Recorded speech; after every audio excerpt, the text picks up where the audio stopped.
Es tiempo de abrir la Biblia juntos, de conectarnos con su palabra y de andar en el camino. Buenos días, hermanos, ¿cómo están? Yo respondo estoy, porque ya con el hecho de que esté ya es ganancia, ¿verdad? Muy bien, esta semana, a partir de ahora, como dijo Pablo, vamos a estar trabajando una nueva serie. Esta serie, la pueden ver ustedes allí, dice Pureza en el siglo XXI, retos contemporáneos a la santidad personal. Y los que manejan el arte, pues hicieron un contraste, ¿verdad? Allí está la paloma representando el Espíritu Santo y la serpiente representando al enemigo de nuestras almas. Y estos temas que estaremos viendo precisamente abordan esa situación, ese conflicto que todos vivimos en nuestras vidas. El día de hoy, el nombre de esta presentación, de esta exposición de la palabra se llama La pureza y la santidad en la vida del creyente. Y pues se bajó una notita que dice, ¿será acaso este un tópico pasado de moda? Hablar de pureza y santidad, eso es para los que son ya como de mi edad, ¿verdad? Pero toda la nueva generación, eso es relevante. Bueno, les voy a compartir un par de detalles. Esta semana acaba de aparecer la noticia de que un pastor de una mega iglesia en el estado de Texas por un juicio fue declarado culpable. Ese varón tendrá 60 y pico de años, ¿verdad? Y la iglesia la fundó en el 2010 y como dice que es mega, ha de ser una de las grandotonas, ¿verdad? Entonces me puse a leer un poco más, ¿qué pasaría? Resulta que lo condenaron por algo que sucedió en 1982 aproximadamente. Siendo él empezando a servir a Dios, visita a una familia y tiene una conducta impropia. Él tenía como 20, con una chica de la casa de 12 años. No hubo violación ni nada de eso, pero fue una conducta impropia. Besitos y esas cosas, ¿verdad? 1982. Y lo alcanzó. Ahora, a partir del 2020, por ahí que empezó la cosa. Eso fue una falta de pureza en aquellos días. Y él de 20 años, no sé si se imaginó que 40 años después lo iba a alcanzar. Así que sí, la pureza es un tema actual. Esa es una escena. La otra, quiero que viajen en su mente a los tiempos del Señor Jesús, allá en el siglo I de nuestra era. Y recuerden aquella escena donde está Leví. ¿Quién era Leví? Es tiempo de Jesús, no me van a decir que es de las 12 tribus, ¿verdad? Que tenía otro nombre. Mateo, ¿verdad? Estaba sentadito ahí en la mesa cobrando impuestos. Era un publicano, era un judío que servía al imperio dominante, que era el imperio romano, y él cobraba impuestos para el imperio y también para él. Ellos no gozaban de mucha reputación en aquellos días. Con el respeto por si hay alguno acá, pero es casi similar como que hoy digamos un diputado, ¿verdad? Porque hoy día en nuestra sociedad no gozan de mucho respeto por todo el historial que tenemos. Bueno, algo así era. Leví no gozaba de ningún prestigio. Y nos comenta el relato que Jesús va a la casa de él y hay un tiempo de comida. Y llegan algunos amigos de Leví, o sea, otros publicanos como él, pero también otro grupo que son designados como pecadores. Y ahí estaba Jesús sentado a la mesa con publicanos y pecadores, y viene la crítica de los santurrones del momento, de los fariseos, los escribas. Mírense al que va comiendo ahí con esos. Ajá. ¿Cuál fue la respuesta de Jesús? ¿Quién tiene necesidad de médico? ¿El sano o el enfermo? Ok, él estaba con los enfermos para proveerles sanidad a través del Evangelio. Y un recuerdo más de Jesús. Lo invita a un fariseo que se llamaba Simón a su casa a comer. Recuérdese que ya lo hemos enseñado aquí con la Santa Cena, que ellos no se sentaban en mesas como estas, sino era una mesa muy bajita y se ponían alrededor con un brazo así, como acostados, ¿verdad? Y así era como iban comiendo, era su costumbre. Estando así Jesús y otros invitados, entra una mujer designada ahí como pecadora, ¿verdad? Conocida por ser pecadora. ¿Qué pecados? No sé, pero lo que ustedes se imaginan. Y llega y empieza, lleva un perfume en el alabastro, se lo echa en los pies, se empieza a llorar y le seca los pies con sus cabellos. Y dice Simón, si este fuera profeta, refiriéndose a Jesús, debería saber que esa mujerzuela que le está ahí limpiando los pies es una perdida, ¿verdad? Y Jesús expresa que le perdona sus pecados y da la enseñanza que el que más debe, más agradece. Y le dice a Simón, tú ni siquiera me diste beso, ni me ofreciste lavado de pies, que era la costumbre. Ahora, ¿qué quiero resaltar? Publicanos, pecadores, esta mujer, ¿ustedes creen que ellos percibían quién era Jesús? El último canto estuvo repitiendo, santo, el santo, el santo. Y siendo pecadores, se acercaron a él. Y arranco, porque me hago la pregunta, si nosotros podemos acercarnos unos a otros en nuestra necesidad, o cada uno percibe al otro. Yo a Pablo lo veo tan santo, lo veo, dije, no que lo crea, no. Que tengo una falla en mi vida, pero no me atrevo a contártela porque te veo demasiado alto para que yo llegue con esta situación. Qué vergüenza, ¿verdad? Voy a ver qué hago yo solo. Y solo me sigo ahogando en mi problema. Bueno, eso solo nos da un marco. Hablemos un poco de pureza, porque es parte de la serie. Dice que algo puro es algo que está libre, que no tiene mezcla de ninguna otra cosa, que no tiene imperfecciones morales, si habláramos de una persona. Usted conoce cuando dice agua pura, ¿verdad? Debe estar sin olor, cristalina, no debe tener ninguna mezcla de nada malo, ¿verdad? Ni contaminante. Y por eso puedo beberla porque está pura.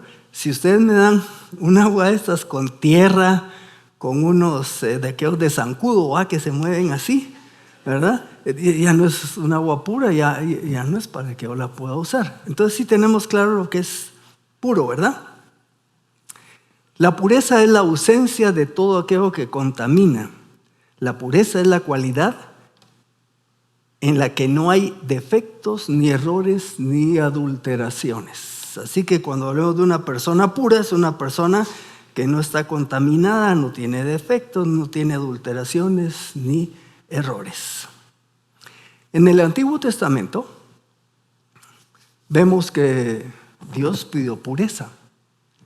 Se establece el tabernáculo. El tabernáculo es una gran tiendona enorme, ¿verdad? Con muchos materiales y todo. Y siendo el tabernáculo un lugar donde Dios se iba a manifestar, ahí es donde ya oímos hablar de santidad.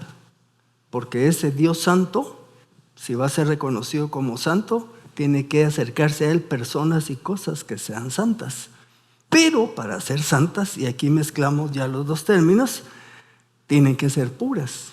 Y por ejemplo, no busquen estas citas. Éxodo 23, 31a, le dice Dios a Moisés, harás un candelabro de oro puro modelado a martillo. El oro puro Es un oro que ha sido pasado por fuego y se le han sacado todas las impurezas y por eso y ahora se llama puro. Y ese es el que califica para hacer un candelabro. También van a usar aceite. ¿Y qué es lo que pide Dios? Manda a los hijos de Israel que te traigan para el alumbrado aceite puro de olivas machacadas. Y en Éxodo 29, todo el capítulo, se nos habla de la preparación de Aarón y sus hijos para servir a Dios como sumo sacerdote y sacerdotes, y nos describe toda la preparación. Los baña Moisés, los lavan con agua y después los visten con ropa especial bien preparada, y luego viene un proceso de sacrificios para limpiarlos espiritualmente, ¿verdad? Y ahí está en el capítulo 29 todo eso. ¿Por qué? Porque si estos iban a servir al Dios Santo de Israel, tenían que estar puros. Y siendo puros, entonces podrían también ser santos. Y vamos a ver un poco más adelante qué quiere decir eso. Porque quizás cuando yo digo santos, algunos se imaginan unos escaparates, ¿verdad? Pero aquí en esta iglesia, los santos no están en escaparates, están en las sillas. Así nos denomina la Escritura. Bueno, ¿por qué era tan necesaria la pureza? Porque todas las personas, mobiliario, instrumental, materiales a ser usados en el tabernáculo y después en el templo, debían ser santos, y para ser santos deberían ser puros para administrar al Dios Santo. Nuestro pasaje principal de esta mañana, ahora sí por favor vaya a las Escrituras, no es una gran cantidad de pasajes. La primera epístola de Pedro capítulo 1. Primera epístola de Pedro capítulo 1. ¿Cuántas veces se repite una cita para que todos la encuentren? 3, me falta una. Primera de Pedro capítulo 1 versículo 13. 1:13. Si usted tiene la Reina Valera por allí, se lo voy a leer ahí y luego en otra versión. A ver, la Reina Valera a veces nos cuesta un poquito, ¿verdad? 1960, ¿han pasado cuántos años ya? 40 y 25, 65 años. El idioma ha cambiado, por eso es que hay ahora nuevas versiones, pero está bien. Dice, por tanto, ceñid los lomos de vuestro entendimiento. Vaya, claro, ¿no? Los patojos, ¿está claro qué quiere decir? Ceñid los lomos de vuestro entendimiento. Naranjas agrias, decía mi mamá, ¿eh? Naranjas agrias quiere decir no, para que nos comuniquemos mejor. Ok, entonces nos quedamos ahí. Antes de pasar a la Reina Valera 2015, les voy a explicar este significado de ceñir los lomos. Miren, los hombres y mujeres de aquel tiempo usaban ropa tipo sotanas, batas, ¿verdad? Entonces, por ejemplo, un hombre cuando iba a trabajar al campo o se iba a enfrentar a alguien en batalla, se ceñía los lomos. Igual no hemos pasado ahí, ¿verdad? Agarraban esta punta de la sotana, agarraban así, la metían por debajo de las piernas, se jalaban la sotana por atrás, la agarraban en dos y entonces ya se la metían aquí dentro de un cinto. Entonces ya les quedaban como minifaldas y eso les permitía pues trabajar en el campo o correr y atacar. La mujer virtuosa del capítulo 31, hay una referencia ahí que se ciñe. Y es lo mismo, para poder trabajar en el campo, se ceñían de esa manera las túnicas. Ahora, entendamos, ¿verdad? Recuérdense que yo les dije que cuando estudiamos la palabra, queremos buscar dos cosas. Uno, entender lo que el autor le quiso comunicar a su audiencia de ese momento. Y luego, en base a eso, vamos a sacar enseñanzas para nosotros en nuestro presente tiempo. ¿Qué quiere decir ceñir los lomos del entendimiento? La Reina Valera 2015 o la NBLA u otras más recientes les van a decir, por eso, oiga, con la mente preparada para actuar. Eso quiere decir ceñir los lomos de vuestro entendimiento. O sea, como quien dice, pilas, a ver, esa mente lista, ánimo, ya. Están despiertos, perfecto, poniendo atención. Eso es lo que dice Pedro. Ánimo, con la mente avivada. Ahora, ¿qué más pide ahí Pedro? sobrios. ¿Y por qué dice sobrio? Que estén en su completo juicio para evaluar las distintas circunstancias. Porque alguien que no está sobrio no va a poder entender ni poder tomar decisiones sabias. Esta falta de sobriedad podría deberse, aquí dice un autor, a influencias intoxicantes del pecado. Por ejemplo, si está envuelto en pasiones locas en una relación, usted puede que no tenga su mente despierta ni sobria. Está lleno de codicia. Lo único que a usted le importa es la plata. Y en eso está todo su enfoque. Su mente no está lista para la acción. Usted está embriagado de amor al dinero. Podría ser envidia. O podría estar embriagado de amargura.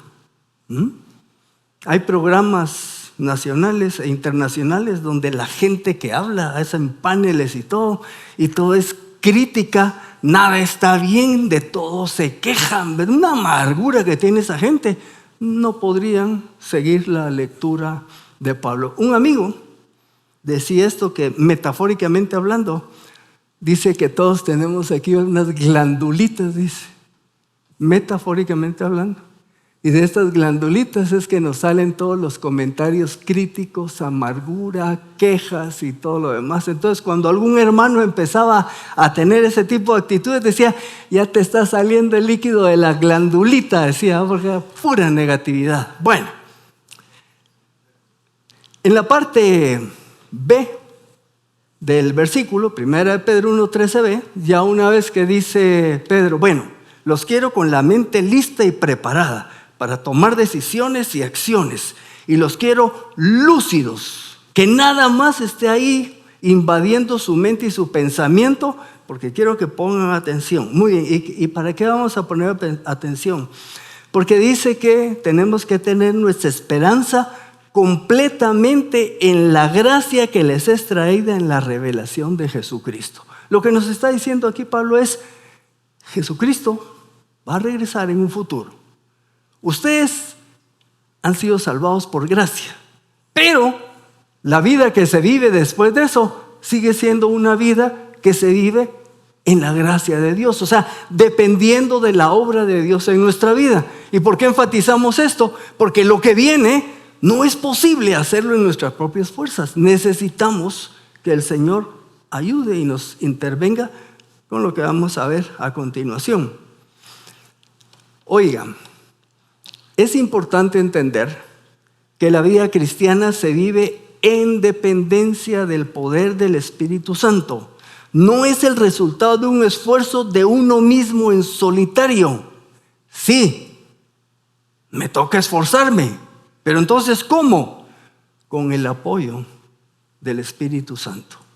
Estamos hablando de pureza, de santidad. En 1973, que para algunos es una época jurásica, alguien me habló del Señor Jesús por primera vez. Nunca me habían hablado de eso. Yo fui criado en una religión. A los 15 años me declaré ateo. Viví así como 2 años. Y en una reunión que yo fui para ver patojas, me agarró un fulano ahí para compartirme algo. Y entonces me habló, me dijo que Dios me amaba, pero me dijo que había un problema, que yo era pecador y estaba separado de Dios. Y me dijo que Jesucristo había muerto por mis pecados. Y que entonces eso me permitía tener acceso a Dios, pero que debería poner mi fe en Jesucristo. Ya les he contado esto antes. Cuando él me dijo, ¿quisieras dar ese paso de fe? No le dije. Para que tratara de convencerme. Y como hubiera pilas para el debate. Pero uno trató de convencerme, ¿verdad? Así que 3 días después, estando en mi casa a solas, tuve un momento personal con el Señor. Y ahí el Espíritu Santo produjo el nuevo nacimiento en mí. Pero, ay, qué bonito, ¿verdad? Antes de eso, tuve contacto, tenía 17. A los 13 años tuve contacto con las primeras revistas pornográficas, estando en primero básico. En segundo básico, uno de mis compañeros me ofrecía que le dijéramos a mi mamá que me iba a quedar a su casa y él me iba a llegar a un lugar de prostitución. Él pagaba. No sé qué insistencia tenía, 14 años. No fui. 15, 16, uno de los compañeros grandes, esos que nunca se gradúan, nos empezó a llevar a echarnos los primeros tragos, ¿verdad? Ahí frente al Hospital General había una tienda que se llamaba, creo que La Guadalupana, y uno se metía a la par del mostrador de dulces, así pegadito, y adentro había un corredor y era un bar clandestino, ¿verdad? Patojos de 16 años tomando. Y me empecé a echar las chencas. Los que no saben qué es una chenca, así le decíamos a los cigarros, ¿verdad? Nunca me puse bolo, pero lo estuve haciendo a escondidas de mi familia. Yo llegaba a las 8 a mi casa nítido. Nos íbamos al mediodía. A los 17 conozco al Señor Jesús. Por ahí me pasaron un puro de mota. No lo probé porque me dio miedo. Eso sí, no lo probé. Dije, sí, me gusta. Ya tengo trago y cigarro y uno más mejor. Y ahí me quedé. Conozco al Señor Jesús. Y desde entonces mi vida ha sido limpia y nunca volví a pecar. No, eso no es cierto, ¿verdad? Teniendo a Cristo en mi vida, sí, hice cosas, ¿verdad? Todavía me eché los tragos, mentía. Segundo año, copiando en la universidad, ¿verdad? Porque era un sistema difícil, haciendo fraude. Me excedí en velocidad en algunas ocasiones. Tuve alguna que otra amiga por ahí, donde no fui un caballero, pero no me acosté con nadie. La única que he tenido como pareja es mi esposa. Pero no a todos les ha pasado eso. Pero si me preguntan, entonces no has sido infiel, físicamente no, pero mentalmente sí, ¿verdad? Cuando Jesús dijo, el que mire les han dicho que adulterar es pecado, pero yo les digo que si ven una mujer para desearla, ahí me fui yo feo con ese pecado, ¿verdad? ¿Qué estoy tratando de comunicar? Siendo creyente, no he sido puro desde que lo conocí, porque ha sido un proceso de ir aprendiendo, interactuando con la Biblia, interactuando con Dios. Cuando Dios me dice, mira, eso no me llega. Y empezar a tomar decisiones y cambiar. Algunos cambios dolorosos, otros más fáciles. Vamos a la Escritura.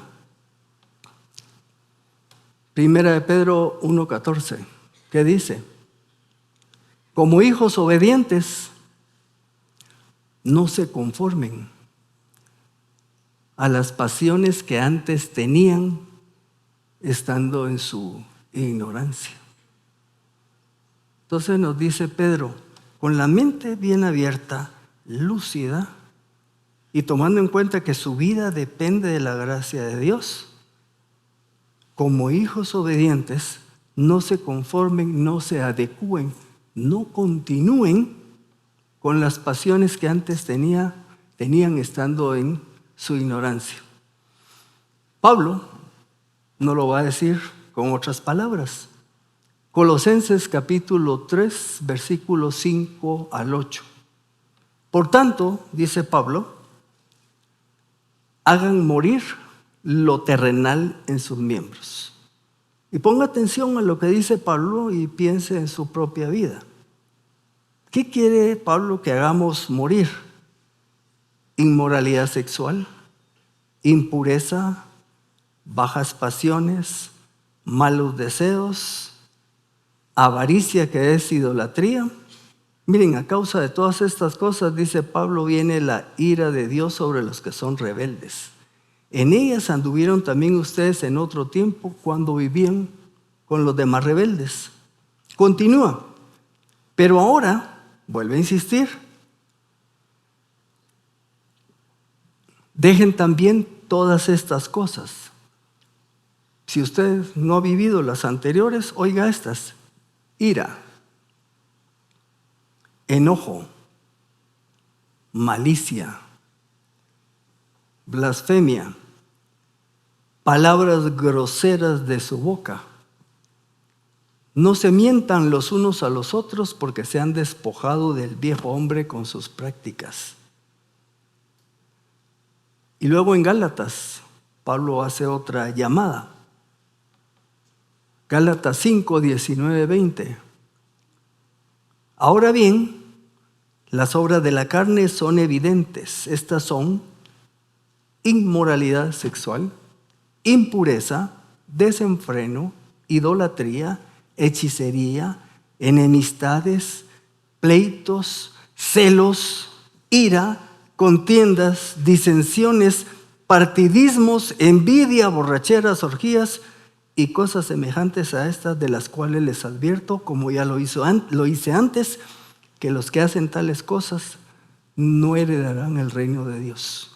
Los que tienen un modo de vida que se caracteriza por este tipo de práctica no heredarán el reino de Dios. Si usted dice, ¿y si yo a veces he hecho cosas así? Ok, por eso estamos tratando esto. Aquí habla de enemistades y pleitos. En 1984 estuve en enemistad y pleito. Estaba estudiando en México. 4 alumnos éramos por promoción. Y con otro de ellos empezamos a competir académicamente, a ver quién leía mejor los artículos y los presentaba mejor. Sin darme cuenta, cuando sentimos con aquel estaba la cosa seria. Nos hablaron algunos maestros que qué pasaba, porque se notaba la contienda. Entonces yo les pregunto, ¿estaba pecando yo en ese momento? Sí. ¿Era un vaso puro en ese momento? No, ¿verdad? Leyendo la Biblia y con el Señor, me doy cuenta que no era eso lo que Dios quería, ¿verdad? Así que en mi casita tomé la decisión de no continuar con el pleito ni la contienda. Yo les conté esta historia una vez. Mi enemigo se llamaba Ángel, ¿verdad?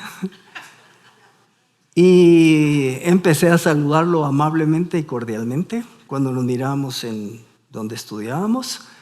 Y un día que le dije, buenos días Ángel, le dije así con buen tono, ¿verdad? Buenos días, una vozona así que era norteño. Al rato llega donde estaban mis otros 2 compañeros y llega y me dice, oye tú, sí, le digo, ¿por qué me estás tratando así? ¿Cómo así? Le digo yo, es que me tratas de manera amable, me saludas. Bueno, creo que es la manera correcta como nos debemos de tratar. Entonces me dijo, si me sigues tratando así, ya no voy a poder hacer todo lo malo que he estado pensando hacerte, me dijo. ¿Ah? Va. Había una contienda, me explico. Estuve en un tiempo de impureza en ese sentido, y cuando retornamos a la limpieza, el Señor hasta me libró. Él quería ponerme una trampa para que me expulsaran del posgrado, porque eso fue lo que me dijo. Va. Entonces vean cómo, ¿por qué nos están pidiendo? Pedro nos dice que ya dejemos de hacer lo que hacíamos antes. Y seguimos el caso de Pablo también. La presencia de cualquiera de estas conductas pecaminosas en nuestra vida nos descalifican para ser instrumentos en las manos del Señor. Ángel, Dios te ama y tiene un plan maravilloso para tu vida. Me manda la porra, ¿me explico? Porque existiéramos enemigos, ¿verdad? Entonces estaba descalificado para poder yo ser un instrumento para llevarlo al conocimiento de la verdad. Esos pecados nos ensucian, nos quitan la pureza de nuestra vida y si no hacemos nada, nos marchitan. El término ya no sé si es de los antiguos, ¿verdad? Pero se utiliza para las plantas. Una planta que usted no riega, que usted no cuida de bichos, del sol y todo lo demás, si no tiene eso, se empieza a marchitar. Las hojitas se empiezan a hacer así, ya no va a dar frutos si es una planta de frutas, ¿verdad? Hasta que llega a su mínima expresión, puede morirse. En el caso de nosotros, una vida de pecado que no se resuelve,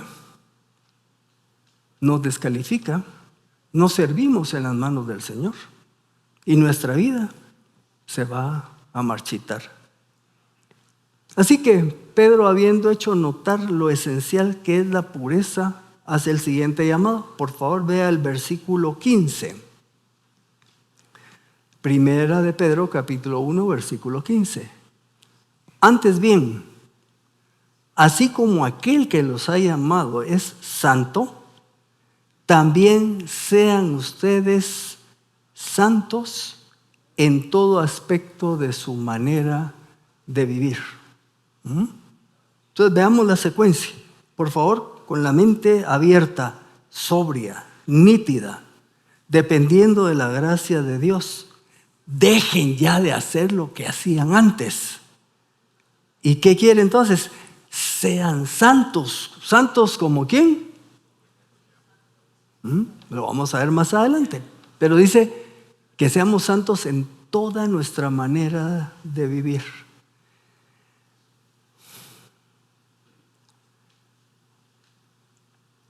Hacía un repaso hacia el pasado y le decía, ay Señor,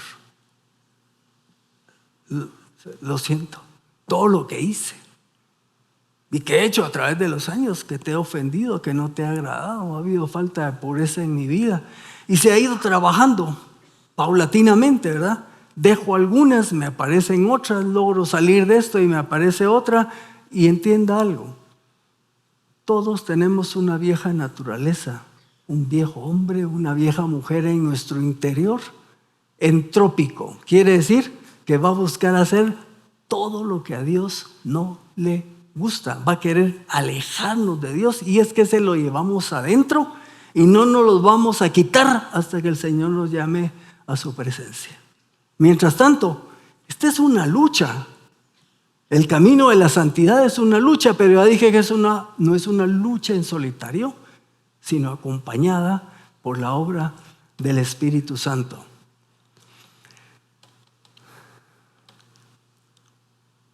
En el tiempo del Antiguo Testamento, Dios les hizo un llamado al pueblo de Israel.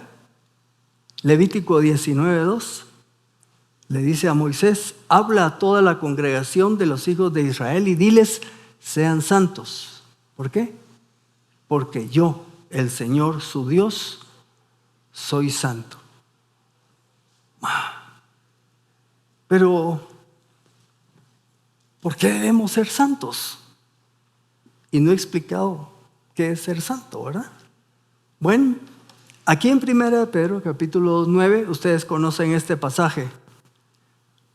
Ustedes son linaje escogido, real sacerdocio, nación santa, pueblo adquirido por Dios, para que anuncien las virtudes de aquel que los ha llamado de las tinieblas a su luz admirable. ¿Por qué tenemos que ser santos?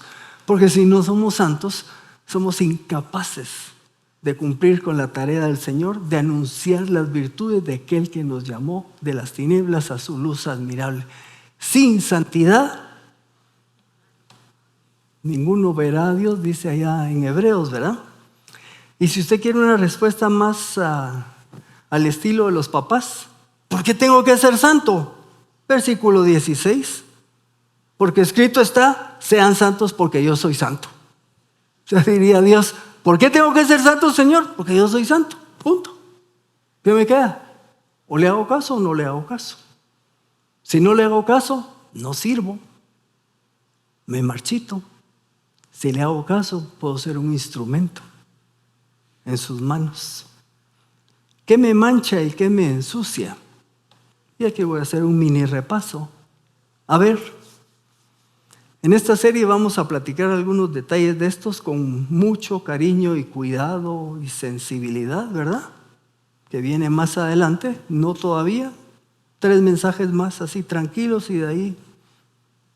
Pero, ¿qué me mancha?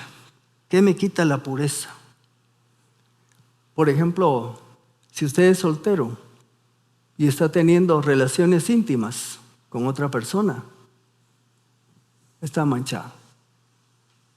Si usted está casado y está teniendo relaciones íntimas fuera de su matrimonio, está manchado. Si usted es soltero y está teniendo caricias íntimas con otra persona, soltero o soltera, está manchado. Miradas lascivas, ¿verdad? La palabra esa pues no se usa mucho, pero son cargadas de una tendencia que va a lo sexual. Miradas. ¿Quiénes son los que más se manchan con eso? Los hombres. Ay, las mujeres se salvaron. Hay oídos lascivos. Una mujer es impactada por palabras. Un vecino, un compañero de trabajo. ¡Hala, qué bonita veniste hoy!, ¿verdad? ¡Ja! Y empieza ahí la carne de esa mujer. Al siguiente día se está arreglando, ya no para su esposo, sino para ver qué le dice el compañero ahí en el trabajo. Y usted se empieza a manchar. Puede que tenga deseos de venganza. Algo le pasó en su barrio, en su familia, y lo que usted desea es que aquel la pague. Y su corazón está lleno, embriagado de deseos de venganza. Puede que esté lleno de amargura. No sé si conoce gente, pero qué triste, ¿verdad? Hay gente que lo único que le sale es amargura cuando habla. Y lamentablemente hay creyentes embriagados de amargura, manchados, ensuciados de amargura. Otros viven enojados, molestos constantemente. Nada les parece, ¿verdad? Vienen al servicio. Ay, no me gustó la alabanza. Ay, que el mensaje que no fue expositivo, exegético y explicativo. No sé qué. Entonces es un enojo constante, ¿verdad? Ay, me cae mal el que pusieron ahí para tal cosa. Puede ser que su mancha sea deseo desmedido por lo material. Solo pensando en la plata vive usted, ¿verdad? Y viendo cómo hace para conseguir más. Y si no tiene, renegando de porque no tiene, casi peleándose con Dios porque no le da prosperidad. Puede que usted esté lleno de mentira. Y esa es una mancha, qué común es, ¿verdad? Como por ejemplo, a ver, ¿cuándo nos reunimos aquí entre creyentes? Te llamo. No lo llama. Ya mintió, ¿verdad? Se manchó. ¿Sí? No lo vemos así a veces, pero sí, mancha. ¿Verdad? Celos. Y no solo el celo entre los esposos, ¿verdad? Sino hasta aquí, ¿verdad? Que saluda uno al otro y ay, a mí no me saluda así, ¿verdad? Me ignoró, ¿verdad? Viven llenos de celos. Nos agarra, llenos de ansiedad y de afán. Ese me fastidia a mí, ¿verdad? Cuando ya me doy cuenta que parezco araña de Corpus, tampoco saben qué es eso. Hay una celebración en el Parque Central, en la religión tradicional, y tienen unas arañas colgando con un hilo elástico. Y entonces las arañas están así, Y eso es que uno parece araña de Corpus, lleno de estrés y ansiedad, que así se mantiene uno. Si estoy lleno de ansiedad, no estoy puro, estoy manchado. ¿Por qué? Porque no estoy confiando. Filipenses 4:6, por nada estéis afanosos, antes sean conocidas vuestras peticiones delante de Dios con toda oración y ruego, y la paz de Dios que sobrepasa todo entendimiento guardará vuestros corazones y pensamientos y ya se limpió otra vez. Y entonces puede con su santidad servir a Dios. Orgullo. Ay, tengo mi título universitario, tengo este trabajo. Miren muchacha, el carro que cargo ahí en el estacionamiento, ¿verdad? O el mangazo que tengo de esposo, de novio, o la Barbie que me acompaña, lo que sea que le pueda servir a usted de motivo de orgullo. Procuren la paz con todos y la santidad, sin la cual nadie verá al Señor. Hebreos 12:14.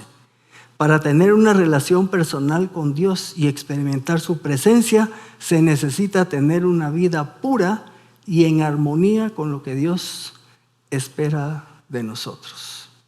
Ser santo significa estar apartado para Dios. O sea, su servidor me invitan a entrar a un lugar de esos donde bailan señoritas. Y entonces, ¿qué tengo que decir? Estoy apartado para Dios. Y como instrumento de Dios, no voy a entrar a ese lugar. ¿Entienden lo que es ser santo? Yo estoy apartado para que Dios me use, no para que me use mi vieja naturaleza ni el pecado. Hay un autor británico, ahí sí le gustó aquel, ¿verdad? Dice que ser santo es ser diferente. Eso es todo, eso es sencillo. ¿Por qué? Porque cuando usted no hace lo que los demás hacen, lo malo, me explico. ¿Usted qué es? Usted es diferente. Y esa es una manera de ser santo. ¿Queda claro entonces? Alguien o algo santo está apartado para el uso exclusivo de Dios. Y es diferente. Si por ahí se me atraviesa Scarlett Johansson y me dice hola, entonces yo le tengo que decir, mi Scarlett es mi esposa y soy para uso exclusivo de ella. ¿Ah? ¿Y por qué? Porque soy santo apartado para Dios y la voluntad de Dios es que mi vida de relación sea con mi esposa. ¿Estamos? Ahí se expresa igual con los solteros. ¿Se recuerdan de José, verdad? Venite, papito, le dijo a la esposa. No dijo así, ¿verdad? Pero es la esposa de Potifar. Y José no le dijo, ¿cómo? Tu esposo me abrió las puertas y todo lo demás y me ha confiado que le administre todo. Venite, le dijo, ¿ah? Y lo jaló de la túnica y vino aquel como ¡pum! Y se salió. Fue a parar a la cárcel. Pero José era santo. Él era para el uso de Dios. Y cuando leen en Génesis dice, y Jehová estaba con José. Y llegó a ser el segundo del imperio faraónico, ¿verdad? Porque era un hombre que se portó santamente, como Daniel. No me vas a dar de comer lo que come el rey. Dame verduras, soy santo. Hermano, si usted no es puro, si usted no es pura, no puede caminar en santidad. Espero haber sido lo suficientemente claro. Pero ahora viene el potencial cuco, ¿verdad? Va, mira, está bien ya. Sí, ya entendí. Pero mira, estoy viviendo en mi vida una serie de situaciones complicadas, legal. No estoy puro. No estoy pura. Y si no está así, no puede, desde el punto de vista de servir y ser instrumento de Dios, pues no puede estar en un camino de santidad. Yo les dije que los santos están acá, sí. Los mismos corintios, que eran todos destrabados, Pablo les dice santos, posicionalmente por la obra de Cristo. Pero prácticamente en la vida diaria, si no estoy puro, no puedo ser un instrumento efectivo de Dios. Si usted me dice, mire hermano, fíjese que tengo un novio, me dice la dama. Bueno, pues, ¿qué es el problema? Es que es casado. Ya. Y fíjese que yo soy secretaria y como me voy a la U después del trabajo, me llevo unas hojas de papel, ¿verdad? O saco fotocopias de ahí del trabajo, sin avisarle a mi jefe. ¿Verdad? Entró a trabajar a un lugar y le dijeron, ¿tiene deudas? Y usted dijo, no. Y resulta que le debe a Multimonia, no sé qué más, un platal y lo llaman a cada rato porque está atrasado, endeudado con la tarjeta de crédito. O sea, hay muchas condiciones. Yo no estoy diciendo nada de nadie porque no puedo leer las mentes ni ver sus vidas. Solo le estoy diciendo que si usted se da cuenta que tiene situaciones de impureza en su vida, hay solución. Primera epístola de Juan, capítulo 1, versículo 7b, nos dice, la sangre de su Hijo Jesús nos limpia de todo pecado. Usted quiere ser limpio, quiere ser puro. Aquí declara la Escritura que la sangre de su Hijo Jesús nos limpia de todo pecado, pero en el versículo 9, lo dijo Pablo a su rey, si confesamos nuestros pecados, Él es fiel y justo para perdonar nuestros pecados y limpiarnos de toda maldad. La dama que me dijo que tenía un novio casado, le dice, Señor, reconozco que eso es pecado. Te lo confieso y el Señor la limpia. ¿Se acabó? No. Siguiente paso. Decido terminar esa relación. Porque si no, de nada sirve. Hermanos, la lucha contra el pecado en nuestra vida, me decía Marta Raquel al inicio, ahí te portas bien, me dijo. No, a esta edad ya no me porto mal. ¿Y cuál es la realidad? ¿A qué edad deja uno de portarse mal o de pecar? ¿A qué edad mi vieja naturaleza no me fastidia? Hasta que el Señor me tenga en su presencia. Mientras tanto, fui a unas conferencias bíblicas hace 3 semanas a la iglesia donde estaba John MacArthur.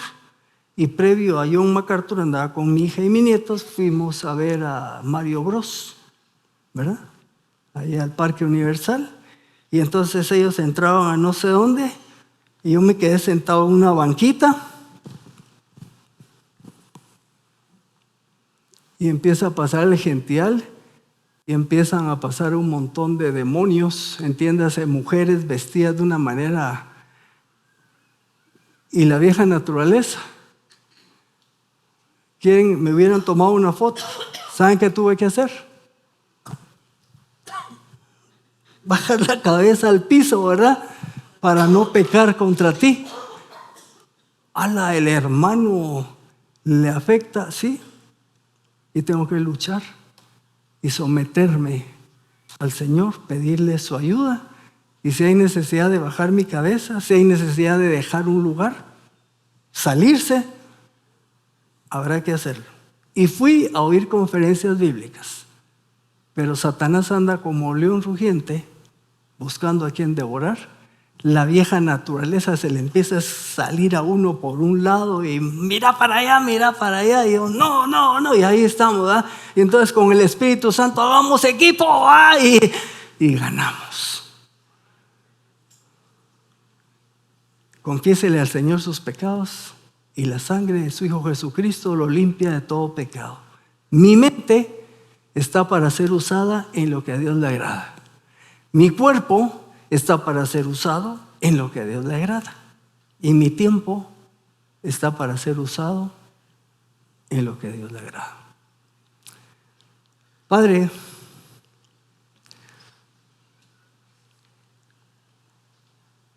necesitamos tu ayuda.